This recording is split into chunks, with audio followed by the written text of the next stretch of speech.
70% പള്ളികളിൽ ജുമുഅ പ്രഭാഷണം ഇംഗ്ലീഷിലും. മാറ്റം പ്രഖ്യാപിച്ച് ദുബൈ. 55 പള്ളികൾ നിർമ്മിക്കുമെന്നും പ്രഖ്യാപനം.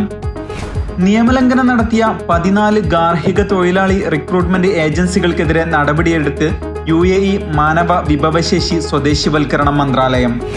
ജബൽ ജയ്സിലും ചിലയിടങ്ങളിലും മഴ. രാജ്യത്ത് പലയിടത്തും മങ്ങിയ കാലാവസ്ഥ തുടരുന്നു.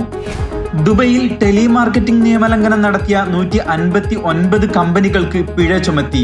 50,000 ദിർഹം വീതമാണ് ഓരോ കമ്പനികൾക്കും പിഴ ചുമത്തിയിരിക്കുന്നത്.